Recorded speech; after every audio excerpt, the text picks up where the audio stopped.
اعوذ باللہ من الشیطان الرجیم بسم اللہ الرحمن الرحیم الحمد للہ الذی لا یبلغ مدحتہ القائلون ولا یحصی نعمہ العادون ولا یعد حقہ المجتہدون وسبحان الذی اسری بعبدہ لیلا من المسجد الحرام الی المسجد الاقصی وصلی اللہ علی سیدنا و نبینا و حبیب قلوبنا و طبیب نفوسنا و شفیع ذنوبنا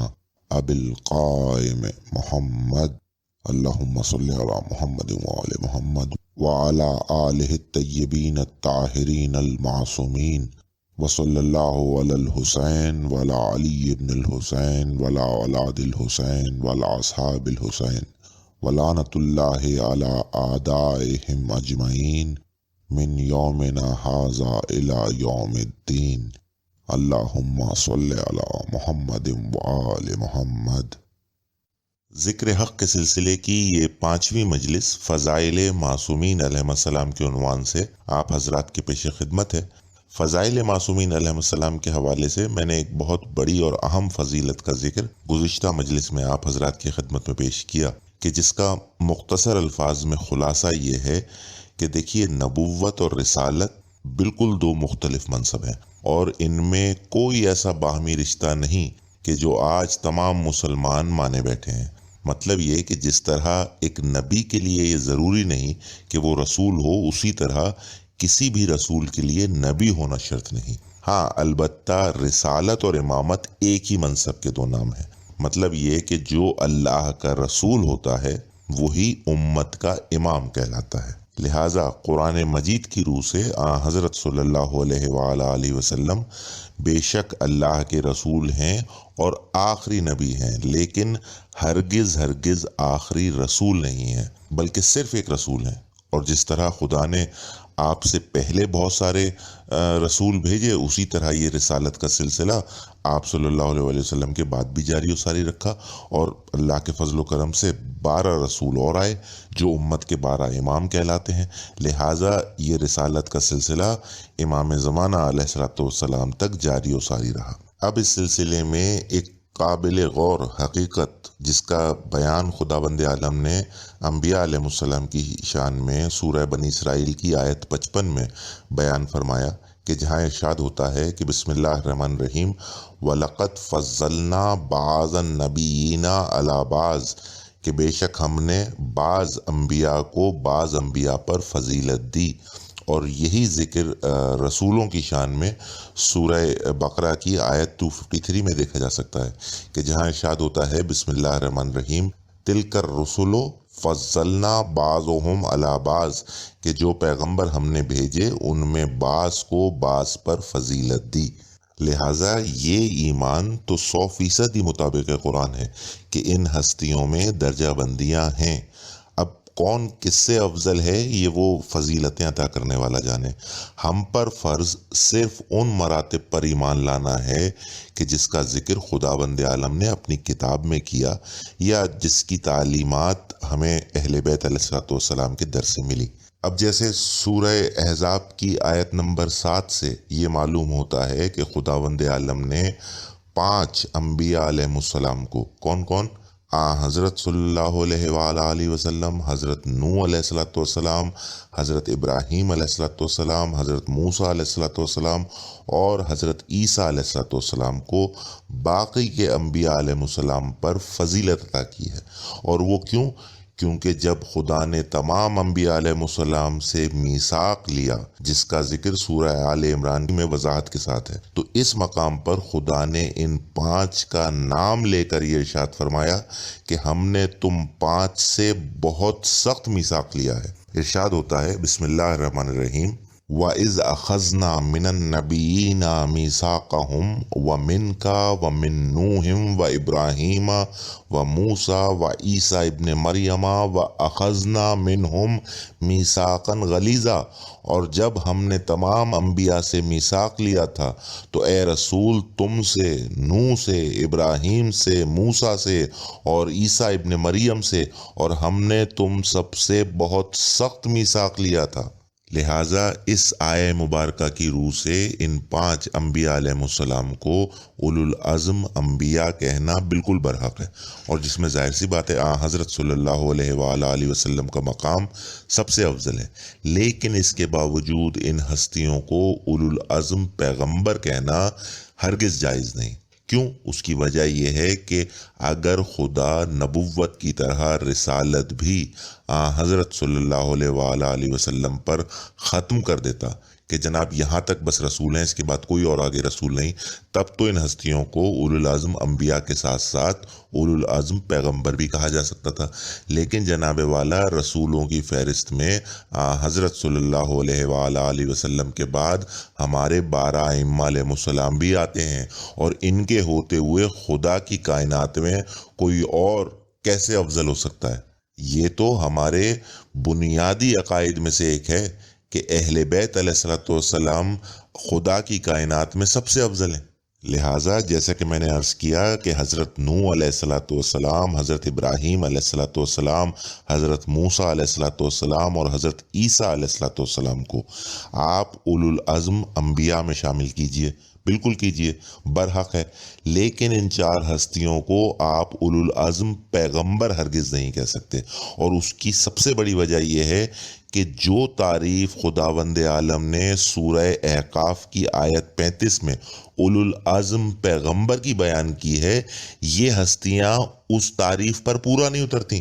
پڑھیے قرآن مجید کہ خداوند عالم کیا شان بیان کر رہا ہے اولو العزم پیغمبر کی۔ ارشاد ہوتا ہے بسم اللہ الرحمن الرحیم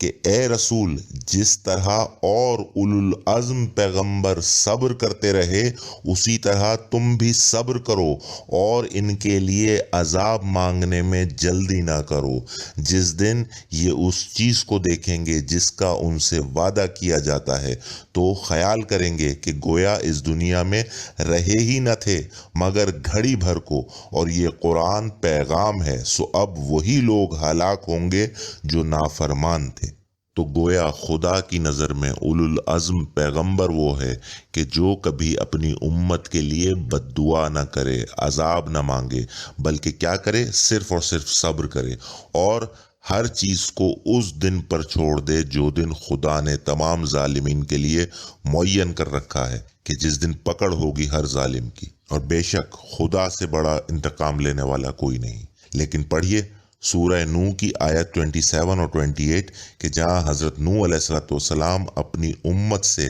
دل برداشتہ ہو کر ان کے لیے بد دعا کر رہے ہیں۔ ارشاد ہوتا ہے کہ یا اللہ، اگر تو ان کو رہنے دے گا تو یہ تیرے بندوں کو گمراہ کریں گے، اور ان سے جو اولاد ہوگی وہ بھی بدکار اور ناشکری ہوگی۔ اے میرے پروردگار، مجھ کو اور میرے ماں باپ کو اور جو ایمان لا کر میرے گھر میں آ جائے ان تمام لوگوں کو، اور ایمان لانے والے مردوں اور ایمان لانے والی عورتوں کو معاف فرما، اور ظالم لوگوں کے لیے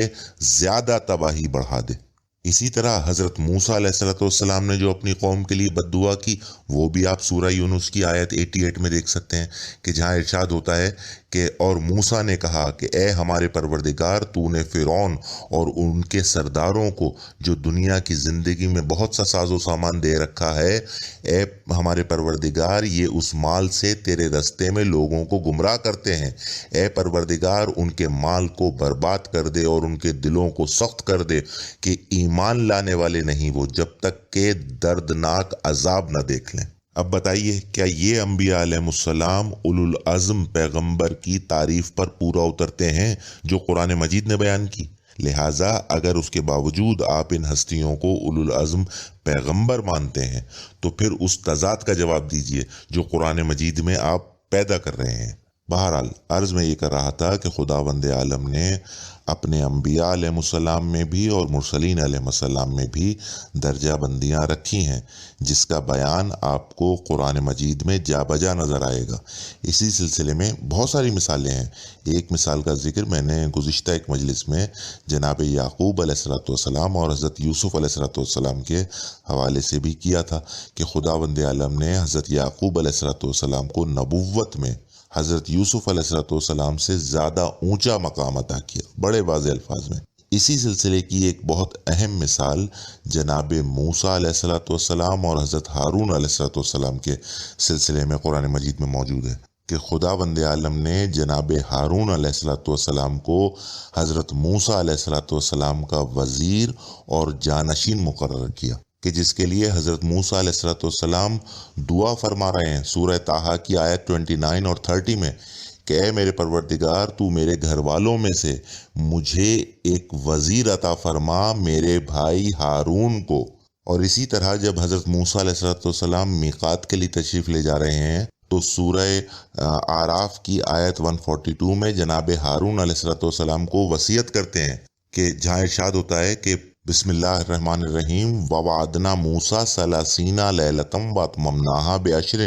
اور ہم نے موسیٰ سے وعدہ لیا 30 راتوں کا اور اس کو پورا کیا 10 کے ساتھ۔ فتمہ میقات ربہ 40 لیلہ، پس موسیٰ کے رب کا میقات تمام ہوا 40 راتوں میں۔ وقال موسیٰ لأخیہ ہارون، اور کہا موسیٰ نے اپنے بھائی ہارون سے اخلفنی فی قومی، میری قوم میں میری خلافت کر، وأصلح ولا تتبع سبیل المفسدین، اور ان کی اصلاح فرما اور مفسدین کے راستے پر مت چلنا۔ لہٰذا جو نسبت حضرت ہارون علیہ الصلوۃ والسلام اور حضرت موسیٰ علیہ الصلوۃ والسلام کے درمیان تھی، اس کا اظہار خداوند عالم نے اپنی کتاب میں بڑے واضح الفاظ میں کیا۔ اب ذرا سورہ مزمل کی آیت 15 اور سن لیجئے، جہاں خداوند عالم نے بہت واضح الفاظ میں حضرت صلی اللہ علیہ وآلہ وسلم کو مثیل موسیٰ قرار دیا۔ خدا تعالیٰ اہل مکہ کو مخاطب کر کے ارشاد فرماتا ہے کہ بسم اللہ الرحمن الرحیم انا ارسلنا الیکم رسولا شاہدا الیکم، کہ ہم نے تمہاری طرف اے اہل مکہ اسی طرح رسول کو گواہ بنا کر بھیجا، کما ارسلنا الی فرعون رسولا، کہ اسی طرح جس طرح ہم نے فرعون کے پاس ایک رسول کو بھیجا تھا۔ اب جہاں اس آیت سے حضرت صلی اللہ علیہ وآلہ وسلم مثیل موسیٰ ثابت ہوتے ہیں، وہاں دوسری بات جو بڑی دلچسپ ہے وہ یہ ثابت ہوتی ہے کہ خدا کی نظر میں اہل مکہ مثیل فرعون ہیں، کہ اے اہل مکہ ہم نے تمہاری طرف اسی طرح رسول بھیجا جس طرح ہم نے فرعون کے پاس ایک رسول بھیجا تھا۔ خیر، اب جب یہ بات ثابت ہو گئی کہ حضرت صلی اللہ علیہ وآلہ وسلم مثیل موسیٰ ہیں، تو اب مثیل ہارون کو تلاش کرنا تو کچھ دشوار نہیں ہونا چاہیے۔ حضرت صلی اللہ علیہ وآلہ وسلم کا بڑا مشہور فرمان جو میرے خیال میں بچے بچے کو یاد ہوگا، صبح و شام پڑھا جاتا ہے، کہ جہاں حضرت صلی اللہ علیہ وآلہ وسلم نے امیر المومنین حضرت علی بن ابی طالب علیہ الصلوۃ والسلام کو مخاطب کر کے ارشاد فرمایا کہ یا علی انت منی بمنزلۃ ہارون من موسیٰ الا انہ لا نبی بعدی، کہ اے علی تم کو مجھ سے وہی منزلت حاصل ہے، وہی نسبت حاصل ہے جو ہارون کو موسیٰ سے تھی، مگر یہ کہ میرے بعد کوئی نبی نہیں۔ لہٰذا ہر وہ نسبت جو جناب ہارون علیہ الصلوۃ والسلام کو جناب موسیٰ علیہ الصلوۃ والسلام سے حاصل تھی، وہ بدرجہ اولیٰ امیر المومنین علیہ الصلوۃ والسلام کو حضرت صلی اللہ علیہ وآلہ وسلم سے حاصل ہے، چاہے وہ روحانی کوئی نسبت کی بات ہو یا ظاہری کوئی نسبت کی بات ہو۔ جیسے مثال کے طور پر کہ اگر وہاں جناب ہارون علیہ الصلوۃ والسلام بڑے بھائی ہوتے ہوئے چھوٹے بھائی کے وزیر اور جانشین بنے، تو یہاں حضرت علی علیہ الصلوۃ والسلام تایا زاد بھائی ہوتے ہوئے چچا زاد بھائی کے وزیر اور جانشین بنے۔ غرض یہ کہ ہر وہ نسبت سوائے ایک نبوت کے جس کا اظہار اس فرمان میں موجود ہے کہ مگر یہ کہ میرے بعد کوئی نبی نہیں، ہر وہ فضیلت حاصل ہے امیر المومنین علیہ الصلوۃ والسلام کو جو جناب ہارون علیہ الصلوۃ والسلام کو حاصل تھی جناب موسیٰ علیہ الصلوۃ والسلام کے مقابلے میں۔ اگر وہ دونوں رسول تھے تو یہاں پر بھی دونوں رسول ہیں، ورنہ آپ صلی اللہ علیہ وسلم یہ بھی فرما سکتے تھے کہ مگر یہ میرے بعد کوئی رسول نہیں۔ یہ کیوں فرمایا کہ میرے بعد کوئی نبی نہیں؟ کیونکہ بحمد اللہ حضرت علی علیہ الصلوۃ والسلام بھی اسی طرح اللہ کے رسول ہیں جس طرح جناب موسیٰ علیہ الصلوۃ والسلام، جناب ہارون علیہ الصلوۃ والسلام یا پھر رسول اللہ صلی اللہ علیہ وآلہ وسلم۔ لہٰذا نبوت واحد وہ چیز ہے کہ جو جناب ہارون علیہ السلام کو تو ملی، لیکن امیر المومنین حضرت علی علیہ السلام کے حصے میں نہیں آئی۔ لیکن دوسری طرف خداوند عالم نے حضرت علی علیہ السلام کو وہ نسبتیں اور وہ مقام عطا فرمایا حضرت صلی اللہ علیہ وآلہ وسلم کے مقابلے میں جو جناب ہارون علیہ السلام کو بھی حاصل نہیں تھا۔ جیسے مثال کے طور پر حضرت موسیٰ علیہ السلام کے معاملے میں خداوند عالم نے وزارت اور وصایت دونوں کو جدا کر دیا، اور جناب ہارون علیہ السلام کو حضرت موسیٰ علیہ السلام کا وزیر تو بنایا، لیکن چونکہ حضرت ہارون علیہ السلام کا انتقال جناب موسیٰ علیہ السلام کے سامنے ہو گیا تھا، لہٰذا ان کو وصایت کا عہدہ نہیں ملا۔ تو یہ عہدہ کس کو ملا؟ یہ عہدہ ملا جناب یوشع ابن نون کو، جو داماد بھی ہیں جناب موسیٰ علیہ السلام کے۔ انہیں حضرت موسیٰ علیہ السلام نے وقت آخر وصیت فرمائی، لیکن یہاں خداوند عالم نے امیر المومنین علیہ السلام کو یہ سارے شرف عطا کر دیے کہ آپ حضرت صلی اللہ علیہ وآلہ وسلم کے وزیر بھی بنے، داماد بھی بنے، اور وقت آخر حضرت صلی اللہ علیہ وآلہ وسلم نے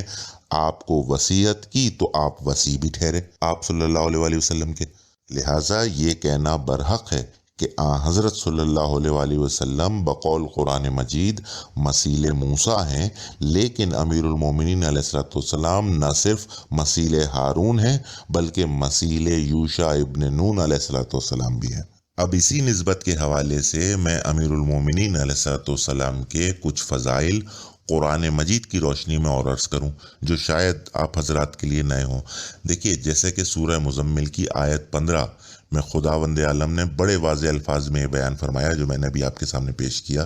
کہ اے اہل مکہ، میں نے تمہاری طرف اسی طرح رسول بھیجا جس طرح میں نے فرعون کی طرف رسول بھیجا تھا۔ تو جناب والا خداوند عالم نے حضرت موسیٰ علیہ السلام اور حضرت صلی اللہ علیہ وآلہ وسلم کے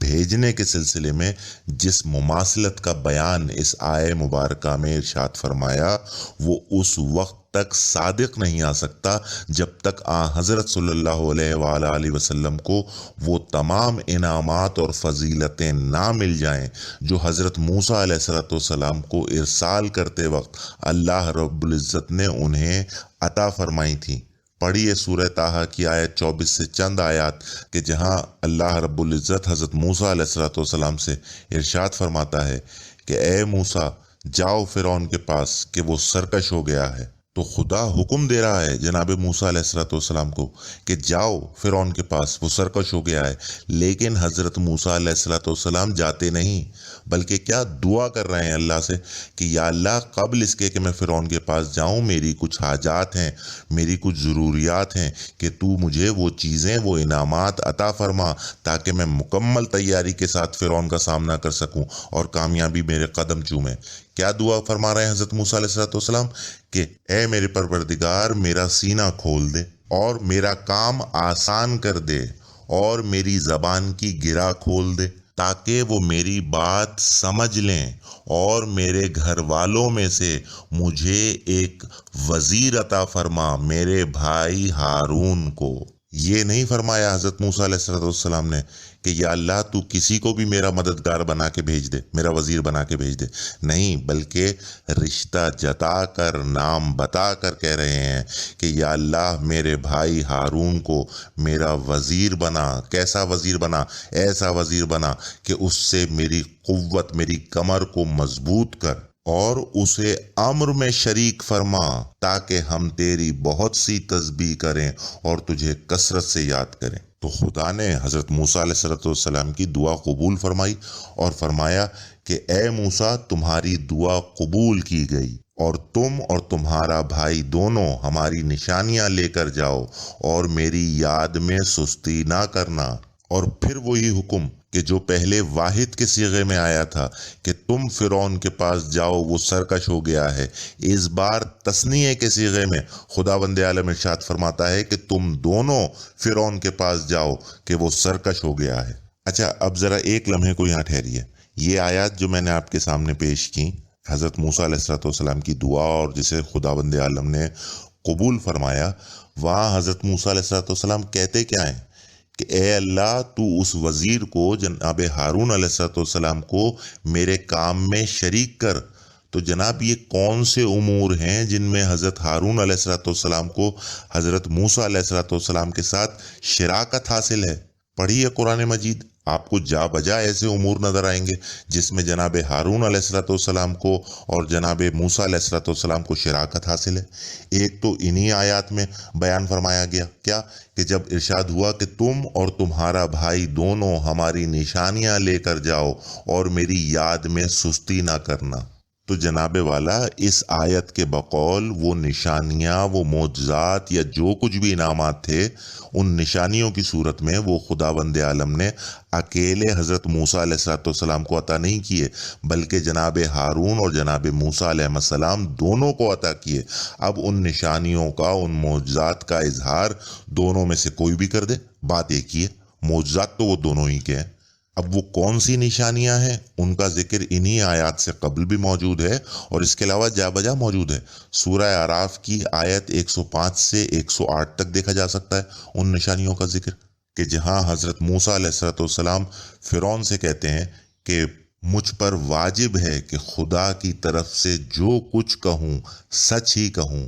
میں تمہارے پاس تمہارے پروردگار کی طرف سے نشانیاں لے کر آیا ہوں، سو بنی اسرائیل کو میرے ساتھ جانے دو۔ فرعون نے کہا کہ اگر تم نشانی لے کر آئے ہو تو اگر تم سچے ہو تو لاؤ دکھاؤ۔ تو حضرت موسیٰ علیہ السلام نے اپنی لاٹھی زمین پر پھینکی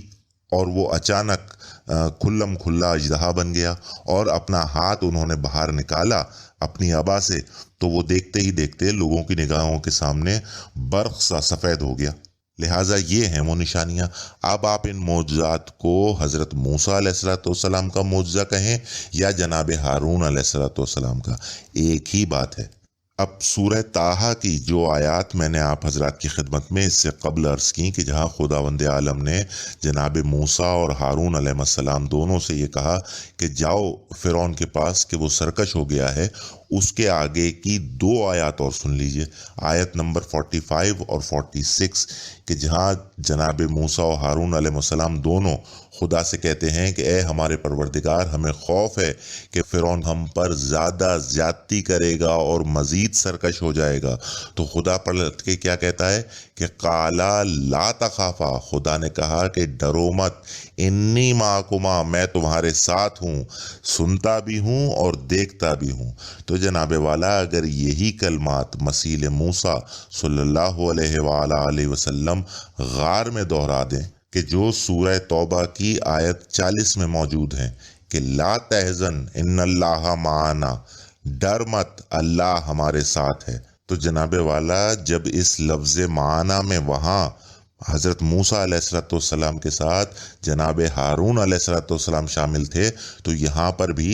مسیح موسیٰ صلی اللہ علیہ وآلہ وسلم کے ساتھ مسیح ہارون ہی شامل ہوں گے کہ اللہ ہمارے ساتھ ہے، میرے اور امیر المومنین حضرت علی بن ابی طالب علیہ السلام کے ساتھ ہے۔ اس لفظ معنا میں کوئی غار کا ساتھی تو شامل نہیں ہوگا، کیونکہ خطرہ بھی جان کا انہی دو ہستیوں کو ہے، ایک وہ جو راتوں رات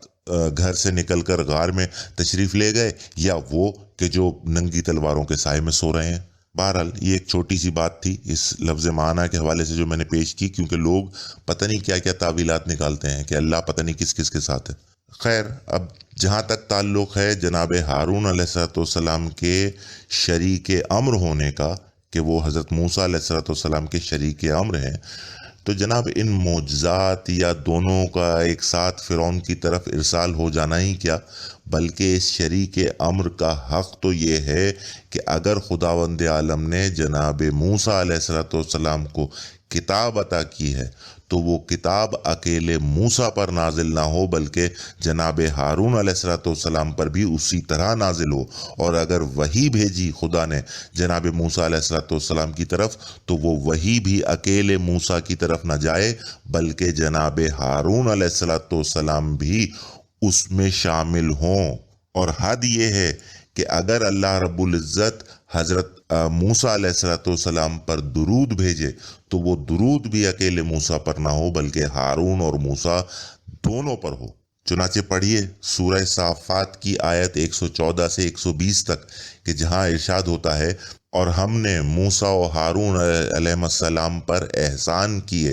اور ان کو اور ان کی قوم کو ایک عظیم مصیبت سے نجات بخشی اور ان کی مدد کی تو وہ غالب ہو گئے، اور ان دونوں کو کتاب مستبین عطا کی اور ان کو سیدھا راستہ دکھایا، اور یہ دونوں پر ہم نے ترک کر دیا آخرین کے حق میں۔ سلام علی موسیٰ و ہارون، اور سلام ہو موسیٰ و ہارون پر۔ اب سورہ یونس کی آیت 87 بھی دیکھ لیجئے وہی کے حوالے سے کہ جہاں ارشاد ہوتا ہے، اور ہم نے موسیٰ اور اس کے بھائی کی طرف وحی بھیجی کہ اپنے لوگوں کے لیے مصر میں گھر بناؤ اور اپنے گھروں کو قبلہ رو ٹھہراؤ اور نماز پڑھو اور مومنوں کو خوشخبری سنا دو۔ تو جناب یہ شرف بھی کسی امتی کو حاصل نہیں تھا بلکہ صرف اور صرف ان دو بھائیوں کو حاصل تھا کہ خدا نے ان کے گھروں کو مسجد قرار دیا،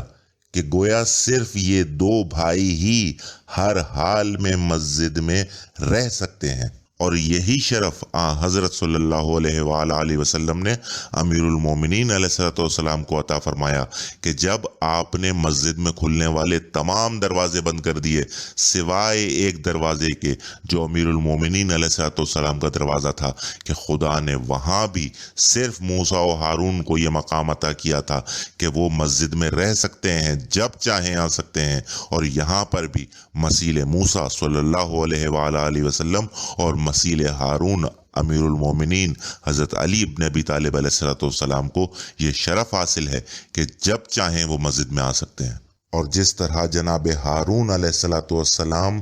شامل درود ہیں جناب موسیٰ علیہ السلام کے ساتھ، اسی طرح جب حضرت صلی اللہ علیہ وآلہ وسلم پر درود پڑھا جاتا ہے اس میں امیر المومنین علیہ السلام شامل درود ہیں۔ غرض یہ کہ دیکھیے یہ فضیلتوں اور نسبتوں کا وہ مقام ہے کہ جہاں دونوں کے قول و فعل میں کوئی فرق باقی نہیں رہتا، کہ نام کسی ایک کا پکارا جاتا ہے لیکن مخاطب دونوں ہوتے ہیں۔ اب اس کی دلیل بھی قرآن مجید ہی سے سن لیجئے کہ ایک حضرت موسیٰ علیہ السلام کی دعا تو وہ تھی کہ جو میں نے آپ کی خدمت میں پیش کی، اس کے علاوہ ایک دعا اور حضرت موسیٰ علیہ السلام نے مانگی جس کا ذکر سورہ یونس کی آیت 88 اور 89 میں وارد ہوا، کہ جہاں ارشاد ہوتا ہے کہ اور موسیٰ نے کہا کہ اے ہمارے پروردگار، تو نے فرعون اور اس کے سرداروں کو دنیا کی زندگی کا بڑا ساز و سامان دے رکھا ہے جس سے وہ تیرے راستے میں لوگوں کو گمراہ کرتے ہیں۔ اے ہمارے پروردگار، ان کے مال کو برباد کر دے اور ان کے دلوں کو سخت کر دے کہ وہ ایمان لانے والے نہیں جب تک کہ شدید عذاب نہ دیکھ لیں۔ تو جناب والا یہ دعا کرنے والے تو جناب موسیٰ علیہ السلام تھے، لیکن خدا نے جب یہ دعا قبول کی تو کیا فرماتا ہے اگلی ہی آیت میں کہ بسم اللہ الرحمن الرحیم، قالا قد اجیبت دعوتکما، کہ خدا نے فرمایا کہ ہم نے تم دونوں کی دعا قبول کی، تو تم ثابت قدم رہنا اور بے عقلوں کے راستے پر نہ چلنا۔ دعوتکما تثنیہ کا صیغہ ہے کہ ہم نے تم دونوں کی دعا قبول کی، لہٰذا خدا کی نظر میں موسیٰ علیہ السلام کا دعا کرنا در حقیقت دونوں کا دعا کرنا ہے۔ حد یہ ہے کہ فرعون تک یہ بات جانتا تھا کہ بظاہر یہ دو ہیں لیکن ہیں یہ ایک ہی۔ سورہ طٰہٰ کی آیت 49 میں کہ جب جناب موسیٰ و ہارون علیہ السلام کا فرعون سے مکالمہ شروع ہوا ہے تو فرعون کیا کہتا ہے کہ قالا فمن ربکما یا موسیٰ، کہ اے موسیٰ تم دونوں کا رب کون ہے۔ نام صرف موسیٰ کا لے رہا ہے اور کیا تثنیہ کا صیغہ استعمال کر رہا ہے کہ قالا فمن ربکما یا موسیٰ، کہ اے موسیٰ تم دونوں کا رب کون ہے۔ لیکن افسوس کہ یہ مسلمان نہ تو جناب موسیٰ و ہارون علیہ السلام کو پہچان سکے اور نہ ہی جناب مسیل موسیٰ و مسیل ہارون علیہ السلام کو۔ لہٰذا اگر آپ حضرت صلی اللہ علیہ وآلہ وسلم کو مطابق قرآن مسیل موسیٰ تسلیم کرتے ہیں اور امیر المومنین حضرت علی بن ابی طالب علیہ السلام کو مسیل ہارون تسلیم کرتے ہیں، تو آپ کو یہ بھی تسلیم کرنا پڑے گا کہ جس طرح پہلے بھی میں نے آپ کی خدمت میں عرض کیا کہ صرف جناب موسیٰ علیہ السلام کو فرعون کی طرف نہیں بھیجا گیا، بلکہ جناب ہارون علیہ السلام کو بھی بحیثیت رسول جناب موسیٰ علیہ السلام کے ساتھ ساتھ بھیجا گیا ہے۔ اسی طرح یہاں جناب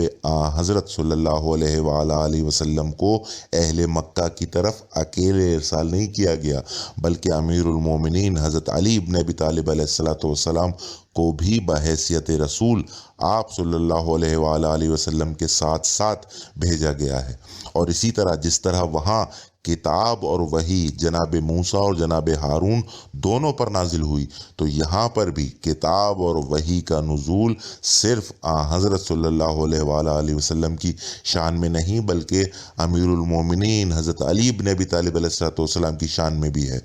اور اس کی دلیل میں سورہ حدید کی آیت 25 کی صورت میں گزشتہ مجلس میں بڑی تفصیل کے ساتھ بیان کر چکا ہوں کہ جہاں خدا کچھ رسولوں کو ایک کتاب اور ایک میزان کے ساتھ بھیجے جانے کی تصدیق فرما رہا ہے، ارشاد ہوتا ہے کہ ہم نے اپنے پیغمبروں کو کھلی نشانیاں دے کر بھیجا اور ان پر ایک کتاب اور ایک میزان نازل فرمائی تاکہ لوگ انصاف پر قائم رہیں، اور لوہا بھی نازل فرمایا۔ اس مجلس میں آپ سن سکتے ہیں۔ اور رہی بات قول و فعل کی، تو جس طرح جناب موسیٰ اور جناب ہارون علیہ السلام کے قول و فعل میں کوئی فرق نہیں تھا، اسی طرح یہاں حضرت صلی اللہ علیہ وآلہ وسلم اور امیر المومنین علیہ السلام کے قول و فعل میں کوئی فرق نہیں خدا کی نظر میں۔ پڑھیے سورہ توبہ کی آیت 73 کہ جہاں خداوند عالم حضرت صلی اللہ علیہ وآلہ وسلم کو حکم دے رہا ہے کہ اے پیغمبر کافروں اور منافقوں سے جہاد کرو۔ تو بھائی میرے، حضرت صلی اللہ علیہ وآلہ وسلم نے تو ساری زندگی صرف کفار سے جنگ کی۔ کسی ضعیف سے ضعیف تاریخ میں آپ نہیں دکھا سکتے کہ آپ صلی اللہ علیہ وآلہ وسلم نے کبھی منافقین سے بھی جنگ کی ہو۔ اب یا تو خلاف قرآن نعوذ باللہ یہ مان لیجئے کہ حضرت صلی اللہ علیہ وآلہ وسلم نے خدا کی حکم عدولی کی، اور یا یہ مان لیجئے کہ جنگ جمل میں ناقصین سے اور جنگ صفین میں قاسطین سے اور جنگ نہروان میں مارقین سے علی ابن ابی طالب علیہ السلام نہیں بلکہ خود حضرت صلی اللہ علیہ وآلہ وسلم جہاد فرما رہے تھے۔ اور ویسے بھی آپ صلی اللہ علیہ وسلم کی ظاہری حیات مبارکہ میں جو کفار سے جنگیں ہوئیں ان میں بھی امیر المومنین حضرت علی بن ابی طالب علیہ السلام ہی لڑے، کیونکہ آپ صلی اللہ علیہ وسلم نے تو کبھی کسی پر تلوار اٹھائی نہیں۔ کتنی حیرت کی بات ہے کہ خدا حکم تو دے رہا ہے حضرت صلی اللہ علیہ وسلم کو کہ جنگ کرو کفار سے اور منافقوں سے، اور پلٹ کر حضرت صلی اللہ علیہ وسلم کیا فرماتے ہیں امیر المومنین حضرت علی بن ابی طالب علیہ السلام سے کہ اے علی تم میرے بعد ناقصین سے، قاسطین سے اور مارقین سے جنگ کرو گے، اور ان کا حلیہ بھی بتا دیا ان کو۔ دیکھیے مختصر یہ کہ حقیقت اپنی جگہ مستحکم ہے، کسی کے ماننے نہ ماننے سے اس پر کوئی فرق نہیں پڑتا۔ خداوند عالم نے جو مقام جناب ہارون علیہ السلام کو جناب موسیٰ علیہ السلام کے مقابلے میں عطا فرمایا، بعین ہی وہی مقام امیر المومنین حضرت علی ابن ابی طالب علیہ السلام کو حضرت صلی اللہ علیہ وآلہ وسلم کے مقابلے میں عطا فرمایا۔ اور جس طرح وہاں جناب موسیٰ علیہ السلام کو فضیلت عطا فرمائی اور اونچا مقام عطا فرمایا جناب ہارون علیہ السلام کے مقابلے میں، یہاں پر بھی حضرت صلی اللہ علیہ وآلہ وسلم کو حضرت علی علیہ السلام کے مقابلے میں فضیلت عطا فرمائی اور اونچا مقام عطا فرمایا۔ اور یہی چیز بہت سارے حضرت علی علیہ السلام کے ایسے فرمان ہیں جن سے واضح ہو جاتی ہے، جیسے بڑا مشہور فرمان ہے کہ جہاں فرماتے ہیں مولا کہ میں حضرت صلی اللہ علیہ وآلہ وسلم کے غلاموں میں سے ایک غلام ہوں۔ کیونکہ دیکھیے بات پھر وہیں آ جاتی ہے کہ انبیاء ہوں یا مرسلین ہوں، خدا نے درجہ بندیاں ہر جگہ رکھی ہیں۔ اب جہاں تک تعلق ہے حضرت صلی اللہ علیہ وآلہ وسلم کے اس فرمان کا کہ جہاں مولا فرماتے ہیں کہ اولنا محمد و آخرنا محمد و اوسطنا محمد و کلنا محمد، کہ پہلا بھی محمد اور آخری بھی محمد اور بیچ کے بھی محمد اور سب کے سب محمد، تو جناب اس سے مراد ہرگز درجہ بندیاں نہیں ہیں کہ سب ایک درجے کے ہیں جو عموماً سمجھا جاتا ہے۔ یہی مولا کا فرمان کوٹ کر کے کہہ دیا جاتا ہے کہ جناب کوئی فرق نہیں ہے ان کے درجوں میں، سب کے سب ایک ہی ہیں۔ تو جناب اگر سب کے سب ایک ہی ہیں تو پھر تو حضرت صلی اللہ علیہ وآلہ وسلم میں اور امیر المومنین حضرت علی بن ابی طالب علیہ السلام میں کوئی فرق ہی نہیں رہا درجے میں، دونوں ایک ہی مرتبے پر آ گئے۔ تو پھر یہ تمام اقوال معصومین کا کیا کریں گے کہ جہاں حضرت علیہ السلام فرماتے ہیں کہ میں ان کے غلاموں میں سے غلام ہوں، اور جب ان دونوں میں کوئی فرق نہیں رہا تو پھر خلاف قرآن یہ بھی مانیے کہ جناب ہارون علیہ السلام اور جناب موسیٰ علیہ السلام کے درجے میں بھی کوئی فرق نہیں رہا۔ دیکھیے قول معصوم کسی صورت خلاف قرآن نہیں ہو سکتا۔ اس قول معصوم کا مطلب ہرگز یہ نہیں ہے کہ درجہ بندیاں نہیں ہیں، درجہ بندیاں ہیں۔ اس کا مطلب صرف اور صرف یہ ہے کہ پہلے ہوں یا آخری ہوں یا بیچ کے ہوں یا کوئی بھی ہو اہل بیت میں، ان کے قول و فعل میں کوئی تضاد نہیں ملے گا۔ جو قول و فعل پہلے کا ہے اور وہی آخری کا ہے اور وہی بیچ والے کا ہے اور وہی سب کے سب کا ہے، کبھی آپ کو قول و فعل میں تضاد نہیں ملے گا۔ اور یہی ان ہستیوں کے من جانب اللہ ہونے کی دلیل ہے۔ جو مقام حدیث رسول کا ہے وہی مقام حدیث علی ابن ابی طالب علیہ السلام کا ہے۔ ہاں اب جہاں تک بات ہے فصاحت کلام کے حوالے سے، اس مقولے کی جو ہم سنتے آ رہے ہیں صدیوں سے اور پڑھتے آ رہے ہیں کہ جو نہج البلاغہ کے حوالے سے کہی جاتی ہے ایک بات کہ تحت کلام خالق فوقا کلام المخلوق، خالق کے کلام سے نیچے اور مخلوق کے کلام سے اوپر، تو جناب والا مخلوق میں تو خود حضرت صلی اللہ علیہ وآلہ وسلم بھی آ جاتے ہیں۔ تو کیا نہج البلاغہ فصاحت کے اعتبار سے حدیث رسول صلی اللہ علیہ وآلہ وسلم سے بھی افضل ہے؟ تو آئیے اس سوال کا جواب بھی قرآن مجید ہی سے پوچھیں۔ سورہ قصص آیت 34 کہ جہاں حضرت موسیٰ علیہ السلام جناب ہارون علیہ السلام کے لیے دعا فرما رہے ہیں بارگاہ خداوندی میں، کیا ارشاد فرماتے ہیں کہ اور ہارون جو میرا بھائی ہے اس کی زبان مجھ سے زیادہ فصیح ہے، تو اس کو میرے ساتھ مددگار بنا کر بھیج کہ میری تصدیق کرے، مجھے خوف ہے کہ وہ لوگ میری تکذیب کریں گے۔ لہٰذا جب جناب ہارون علیہ السلام کا کلام جناب موسیٰ علیہ السلام کے کلام سے زیادہ فصیح ہے بقول قرآن مجید، تو پھر اصولاً مثیل ہارون علیہ السلام کا کلام مثیل موسیٰ صلی اللہ علیہ وآلہ وسلم کے کلام سے زیادہ فصیح و بلیغ ہونا چاہیے، اور شاید یہی وجہ ہے کہ اسے بلاغت کی نہج کہا جاتا ہے۔ اچھا ایک بات اور جو اس آیہ مبارکہ سے واضح ہو جاتی ہے وہ یہ کہ جناب ہارون علیہ السلام تصدیق کرنے والے ہیں جناب موسیٰ علیہ السلام کی، کلام خدا کی نہیں، جناب موسیٰ علیہ السلام کی تصدیق کرنے والے ہیں۔ جیسا کہ آیت کہتی ہے کہ میرے بھائی ہارون جس کی زبان مجھ سے زیادہ فصیح ہے، تو اس کو میرے ساتھ مددگار بنا کر بھیج کہ میری تصدیق کرے۔ اب سوچنے والی بات یہ ہے کہ جب خداوند عالم نے جناب ہارون علیہ السلام کو یہ مقام عطا کیا کہ وہ تصدیق کرنے والے ہیں جناب موسیٰ علیہ السلام کی، تو اصولاً مثیل ہارون علیہ السلام کو بھی یہ شرف ملنا چاہیے کہ وہ مثیل موسیٰ صلی اللہ علیہ وآلہ وسلم کی تصدیق کرنے والے ہوں۔ لہٰذا پڑھیے سورہ زمر کی آیت 32 اور 33 کہ جہاں ارشاد ہوتا ہے کہ بسم اللہ الرحمن الرحیم فمن اظلم ممن، کون ہے اس سے بڑا ظالم، کذب علی اللہ جو اللہ پر جھوٹ بولے، وکذب بالصدق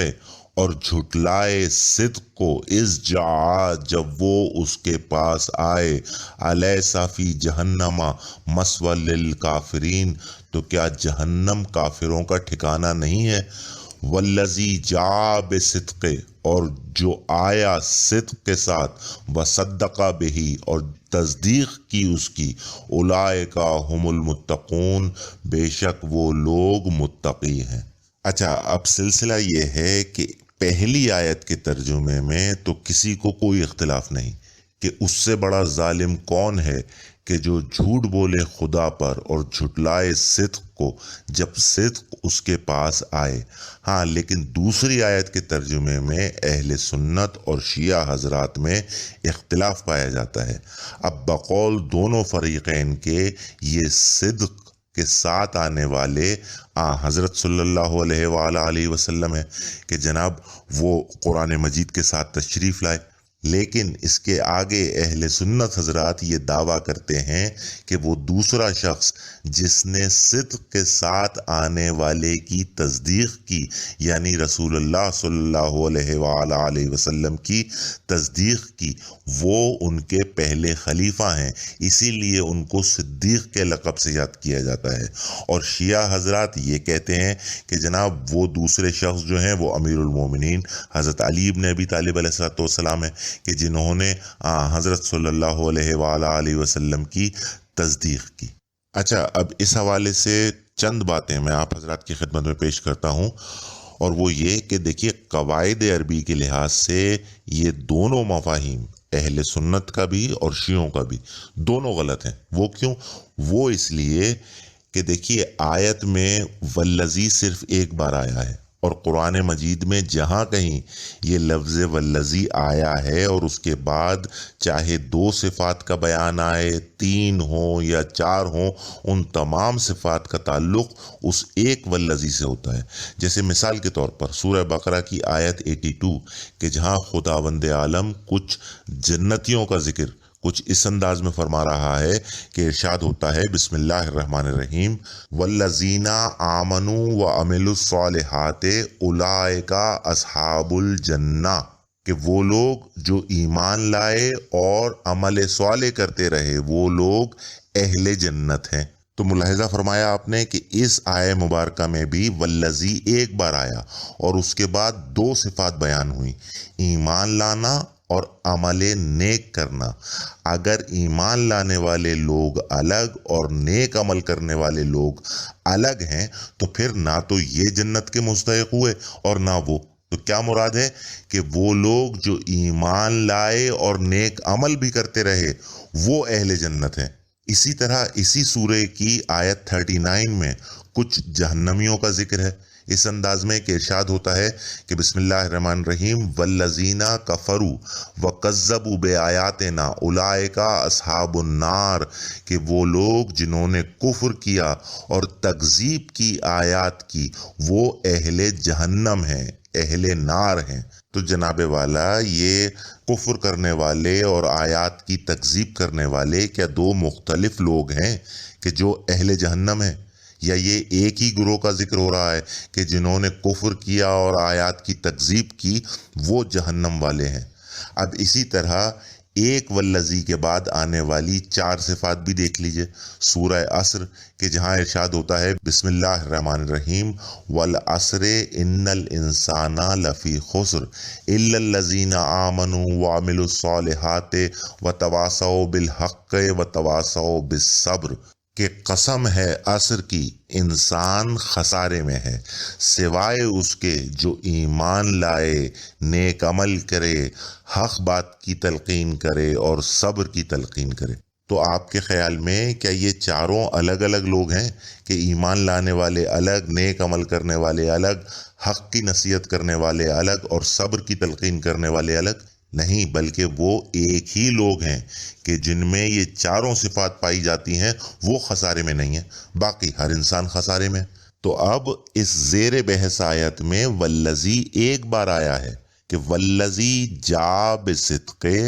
وصدق بہ، اور اس کے بعد 2 صفات بیان ہوئی کہ صدق کے بعد آنے والا اور تصدیق کرنے والا۔ تو جناب ان دونوں صفات کا تعلق اسی ایک والذی سے ہوگا یا نہیں؟ کہ وہی ایک شخص جو صدق کے ساتھ آیا اسی نے تصدیق کی؟ ایسا تو نہیں ہو سکتا کہ صدق کے ساتھ آنے والا کوئی اور تصدیق کرنے والا کوئی اور۔ اگر ایسا ہوتا تو آیت میں 2 بار والذی آنا چاہیے تھا کہ والذی جاء بصدق والذی صدق بہ، جس طرح سورہ انفال کی آیت 74 میں دیکھا جا سکتا ہے کہ جہاں 2 بار والذی آیا اور ہر ایک والذی کے بعد کچھ صفات بیان ہوئیں، تو وہاں دونوں والذی سے 2 الگ الگ گروہ مراد ہیں۔ ارشاد ہوتا ہے بسم اللہ الرحمن الرحیم، والذی وہ لوگ جو ایمان لائے اور وطن سے ہجرت کر گئے اور خدا کی راہ میں لڑے، پھر دوبارہ والذی کہ وہ لوگ جنہوں نے ان کو جگہ دی اور ان کی مدد کی، یہ لوگ سچے مسلمان ہیں، ان کے لیے خدا کے ہاں بخشش اور عزت کی روٹی ہے۔ تو یہ بخشش اور عزت کی روٹی دونوں گروہ کے لیے 2 بار والذی آیا، اور نظر آ رہا ہے کہ دونوں والذی سے 2 الگ الگ گروہ مراد ہیں۔ تو جناب جب کبھی 2 والذی آئیں اس جگہ پر آپ 2 گروہ مراد لیں، لیکن پورے قرآن مجید میں جہاں کہیں ایک والذی کے بعد، جیسا کہ میں نے کہا، جتنی بھی صفات بیان ہو جائیں، آپ تمام صفات کا تعلق اسی والذی سے لیتے ہیں، اور لینا بھی چاہیے۔ لیکن صرف اس زیر بحث آیت میں آ کر پتہ نہیں کیا ہوتا ہے کہ جناب 2 صفات بیان ہو گئیں تو والذی ہے نہیں، لیکن خود سے ترجمے میں گھسڑ دیتے ہیں کہ وہ جو آیا صدق کے ساتھ اور وہ دوسرا شخص جس نے اس کی تصدیق کی، تو بھائی والذی دوبارہ ہے کہاں؟ لہٰذا آیت میں آنے والے اس ایک والذی سے یہ بات واضح ہو گئی کہ اس کے بعد آنے والی دونوں صفات کا تعلق اسی والذی سے ہے کہ وہ جو آیا صدق کے ساتھ اور اسی نے تصدیق کی اس صدق کی۔ یہاں صدق کی تصدیق کا ذکر ہے، صدق کے ساتھ آنے والی کی تصدیق کا ذکر نہیں ہے، کیونکہ جس طرح پہلی آیت میں صدق ہی کی تکذیب کا ذکر ہے، اسی طرح دوسری آیت میں صدق کی تصدیق کا ذکر ہے۔ ورنہ دکھائیے پہلی آیت میں بھی صدق کے ساتھ آنے والے کی تکذیب۔ دیکھیے بڑی سادہ سی بات ہے، ان آیات کا سیدھا سا مفہوم یہ ہے کہ جس نے صدق کی تکذیب کی وہ کافر، اور جس نے صدق کی تصدیق کی وہ متقی۔ ہاں اب سوال یہ پیدا ہوتا ہے کہ یہ صدق کیا ہے؟